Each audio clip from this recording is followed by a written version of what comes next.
Hi Founder fans, Jason here, and today we're going to do our weekly review of the articles I wrote last week on founderoftheday.com. Now you'll notice immediately that I am not live. Unfortunately, Google decided that they were just going to shut off my YouTube live access, so I had to re-enable it, which apparently takes 24 hours, and I'm really embarrassed because I told everyone, hey, come watch me live, which I've done on a few occasions. Unfortunately, that's not what's happening now. So I am going to go live next Saturday at 2 o'clock. I am going to test it several times this week to make sure it works, because if it doesn't work, I'm just going to give up. But it should work because I'm putting it back through. I apologize severely for apparently lying to you about being live today. I'm really, really embarrassed. But let's get into it. Last Saturday, I wrote about America's two longest-serving generals. Now, I was a little iffy calling them generals because they were a commissary general and a quartermaster general, but they are generals, and they did serve at some of the highest levels of the military for over 40 years. So these two men are George Gibson and Thomas Jessup, who both came of age during the Washington, one during the Jefferson administration, and they had both signed up and joined the young United States Army that it was now called after, Washington's presidency, as opposed to the Continental Army, which we often discuss on this channel. And these two men rose pretty quickly through the ranks during the War of 1812, and then within about 3 weeks of each other, James Monroe appointed them to their positions. And they would hold these positions, like I said, for over 40 years. So from the James Monroe presidency through, John Quincy Adams, Andrew Jackson, Polk, Todd, Harrison, Tyler, blah, blah, blah, Pierce, Buchanan. One of them passed away during the Buchanan presidency about 6 months before the Civil War, and the other one died during the presidency of Abraham Lincoln. And I do not get to talk about Abraham Lincoln on this channel, because although some people like to say he is a founder, he certainly was not. By that point, the nation had been founded and then split apart. So, but these men were founders. They were appointed during James Monroe, who is unquestionably a founder, although his presidency is questionable whether or not it falls into the purview of American founding. This is a time where the second party system was beginning to take place. You have Henry Clay in action. You have Andrew Jackson's about to run for president. So it's a little iffy. I was towing the line with this one, but I thought they were very interesting characters. And they did serve in the War of 1812, which I consider part of the American founding. I do still, James Monroe is still president. He wrote the Constitution, or had a hand in it. So that's George Gibson and Thomas Jessup. That's a fun little pair I wrote about briefly. After that, I went on kind of a Benjamin Franklin kick last week, especially his family and associates. So I wrote about James Franklin, who was Ben's older brother, who, if you know a lot about Ben Franklin, you'll remember that he was apprenticed to his older brother, and it was this brother, James Franklin, as a child. And, he didn't love it, but he did learn how to use a press, and Ben Franklin would go on to make quite a living with the printing press, as we'll discuss a little bit later. And he learned it all from this brother, James Franklin. But James Franklin's interesting because he sailed to London and came back with the second printing press in British North America. So it's not like Ben Franklin could have been apprenticed anywhere for any printing press. Like, there were only two presses in the future United States, and both of them were in Boston, and one of them happened to be Ben Franklin's brother. It's a very interesting fact. Additionally, James Franklin went to jail on several occasions, well, on at least one occasion, but he was in trouble on several occasions for printing anti-colonial government rhetoric, which, again, is very interesting because his younger brother Ben would eventually print some very anti-government rhetoric. And so it's interesting that even though, tradition has it that Ben disagreed with his brother frequently, he did learn the trade, that would make his career, and he learned to push back against the powers that be there. Additionally, he had his first writing there. Now, he couldn't get published because his older brother was like, no, dude, I'm not going to publish you. So, Benjamin Franklin, under the name Silence Dogood, he was pretending to be an old widow, snuck some letters under the door, and his brother liked it, and they got published. And also, I should add that when James Franklin did go to prison for a few weeks, Ben Franklin was the one who ran the shop at just 16 years old. Ran a printing press. One of only 2 printing presses in the entire future country. So let's move on. Oh, I will say, James Franklin actually, because of his anti-establishment Massachusetts Puritan rhetoric, he ended up moving his printing press to Rhode Island, and he would live the rest of his life there. So, moving on, I also wrote about Ben Franklin's sister, his younger sister, Jane Franklin. So Jane Franklin had kind of the opposite life of Benjamin. While Benjamin went on to be wildly successful, Jane married extremely young to a man that everyone seems to be surprised she married. There didn't seem to be a very happy marriage. Her husband suffered from mental instability, and they were often very poor, and her husband passed away fairly young. So Jane went on to, she had a wide variety of jobs. She was a soap maker for a little while, like the Franklin father was. She used her house as a boarding house for a while. She made hats and bonnets with one of her daughters for a while. She always struggled with money. Now, she was always very close with her older brother Ben, but when Ben left at 16 years old, they only saw each other, I believe it was 7 more times throughout their whole life, and they both lived more than 60 years after that. But they kept up a correspondence of letters forever because they were very close, and they loved each other very dearly. It's a very interesting relationship. And Benjamin Franklin would even go on to send Jane, whose married name was Jane Meekum, he would send her money when she needed it and offer assistance. And actually, when Benjamin Franklin passed away, Jane was he gave her a certain amount of money. I believe it was 50. I don't remember the number, but a certain amount of money every year for the rest of her life, which only ended up being 4 more years. But they both lived to almost 90 years old. So, she had a nice full life, but very unfortunate because when she died, her husband and all but one of her many children had already passed away. She outlived most of her family. So speaking of her family, I also wrote about one of her sons, Benjamin Meekum, who was named after his uncle Ben Franklin. Benjamin Meekum, he unfortunately seems to have suffered from some of the mental instabilities that his father had, as did one of his brothers. Meekum was apprenticed to a man named Parker. I think it was James Parker, Joseph Parker. One of Benjamin Franklin had a partnership with a printing press in New York, and he arranged to have young Benjamin Meekum, Benny as they called him, go and work at this printing press, and he did. And eventually, he took out a loan and bought a printing press of his own. And he moved to Antigua in the Caribbean, technically, I think. And in Antigua, he tried to set up a printing press. And that didn't work. So then he moved the press to New Haven, Connecticut. And that didn't work. And then he moved it to New York. And then that didn't work.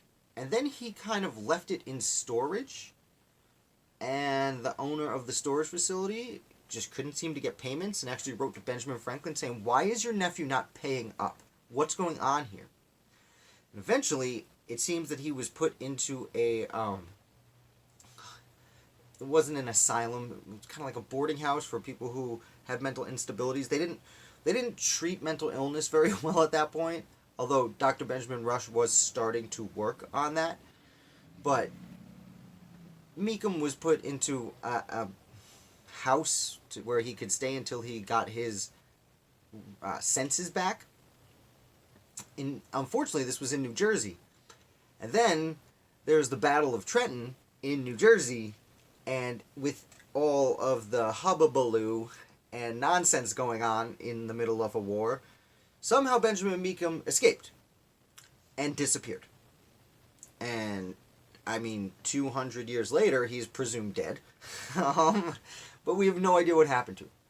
And that is, again, one of Benjamin Franklin's nephews, which I just find that story absolutely fascinating. Let's move on a little bit, though. I had one more Benjamin Franklin. I really went on a Benjamin Franklin kick. So I wrote about the Timothy family. So Benjamin Franklin is given credit for a lot of things. But one of the many things that we also forget that he did is he's quite possibly the first person to ever franchise out a business in the future United States. Well, this is all the way back in his late 20s, which would have been the 1730s. He tried to franchise out to one gentleman named Whitman, I believe. I should open up. I should just check. He tried to franchise out to one gentleman whose name was Thomas Whitmarsh. And the deal was, I'm Ben Franklin. I will buy your printing press. You take it to South Carolina, who doesn't have a printing press, and set it up, and you will pay me 1/3 of your profits. Deal. So Thomas Whitmarsh does that, and he goes to South Carolina, and then he dies. Whoopsies.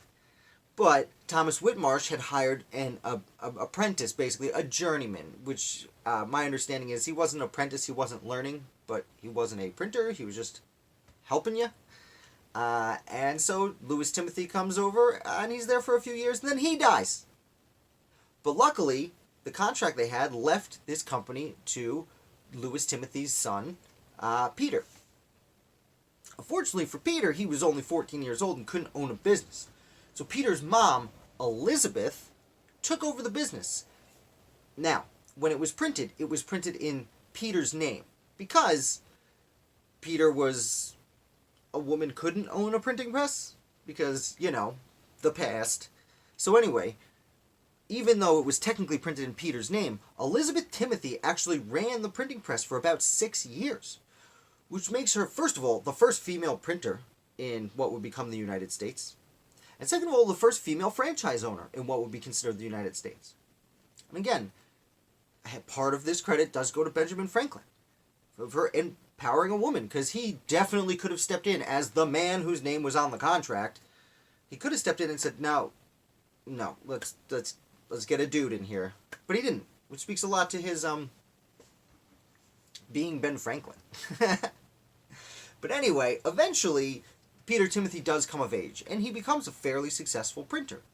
And he actually, revolution time comes around, and Peter Timothy wants to revolutionize, so he, starts printing out against the crown. And then, unfortunately, the Charleston is taken over by the British, and Peter Timothy is one of those people who is captured and sent to a prison camp in St. Augustine, Florida.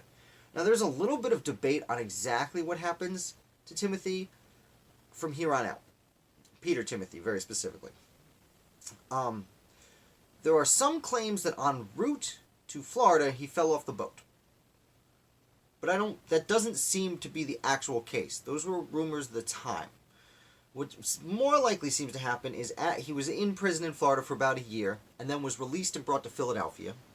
And then he was released again, and apparently he wanted to go to Antigua, there's that name again, and set up another printing press there. But unfortunately, that boat was lost at sea. Which is a shame, because he was, as far as Charleston goes, maybe not the most important founder in South Carolina, but printers in the Revolution were very important, because they spread the news. So, that's a sad story. And that is all the Ben Franklin I wrote about this week. I did really go on that kick, though. After that, I did write about George Clymer. So, I can't believe I've been writing this for almost 2 years and have not discussed George Clymer.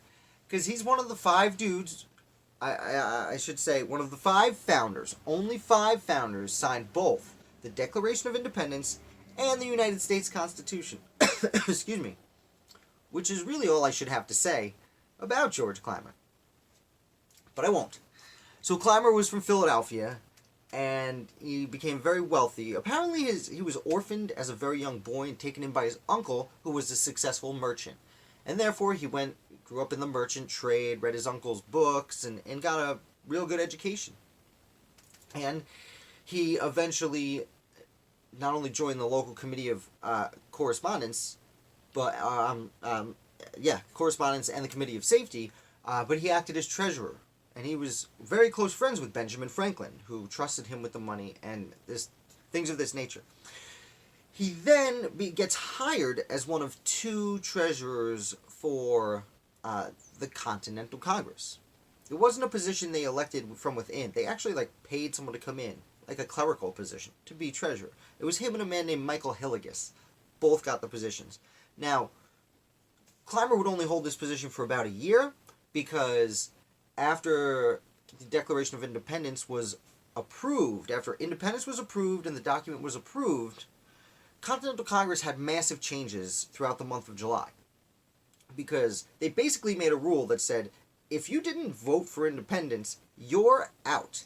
And a bunch of people from Pennsylvania got swept out of office, and more radical delegates who had approved independence the whole time were chosen.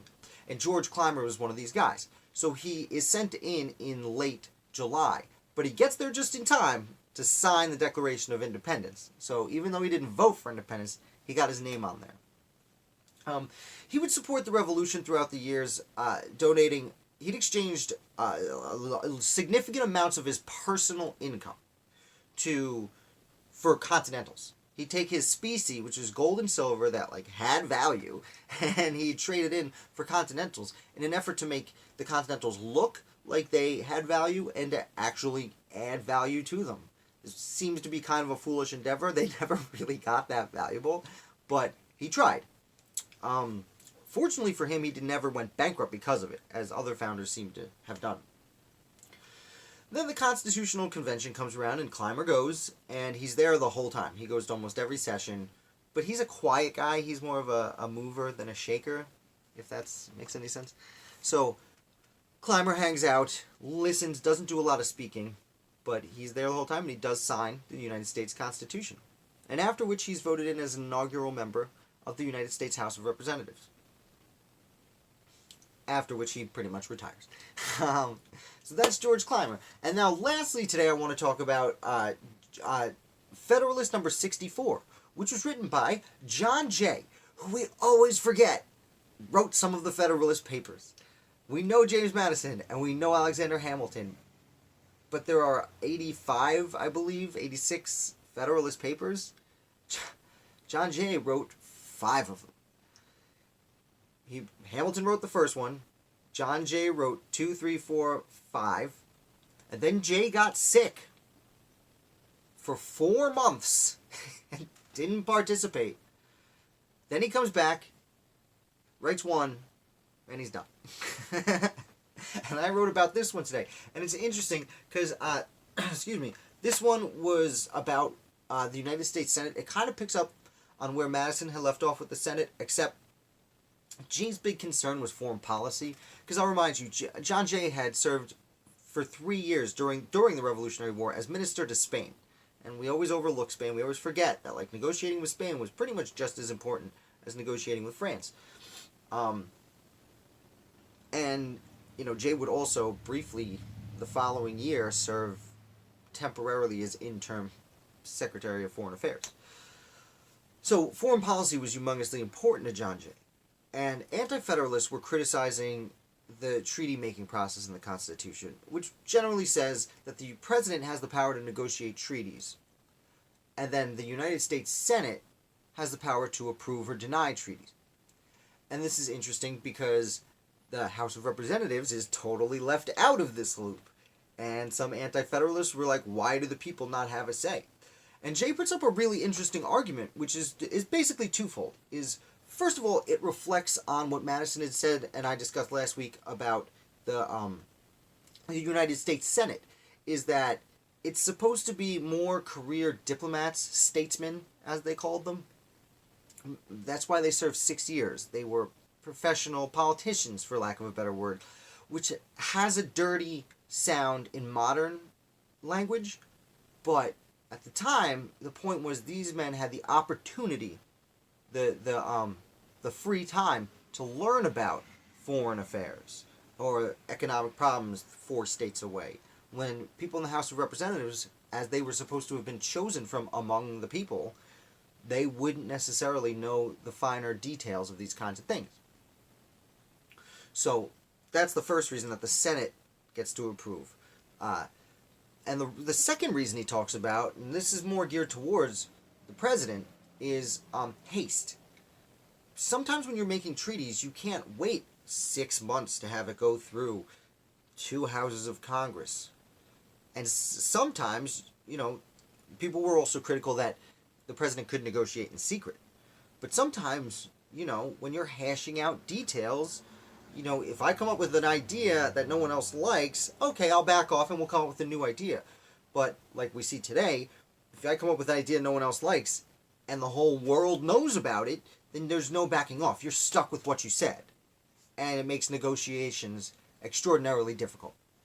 So, that's the main general, that's the hardest point that Jay hits, is like, we really need to give them the opportunity to like change their minds and talk quietly in corners and find deals. And on top of that, sometimes an opportunity will arise and you got to take advantage of it right now. And again, like I said before, we might not have time to go through 2 houses of Congress. Sometimes the president might have to run over to the Senate and say, hey, we need to do this now. And the Senate was expected, as statesmen, to make the best decisions in the eyes of the entire nation. So that's it for today. Again, I apologize that I did not go live as I had broadcasted on my social media and told everyone in videos this week. It's really embarrassing. But like I said, I went to YouTube and I'm clearing it all up. And next week it should be fine at 2 o'clock on 7 days from now, the 25th maybe? I'll check. I'll be polite. The 25th. I got it. I can add 7. Please hit like if you enjoyed this. Don't forget to subscribe if you haven't yet. And I look forward to coming to you on Monday with a new founder. Thank you.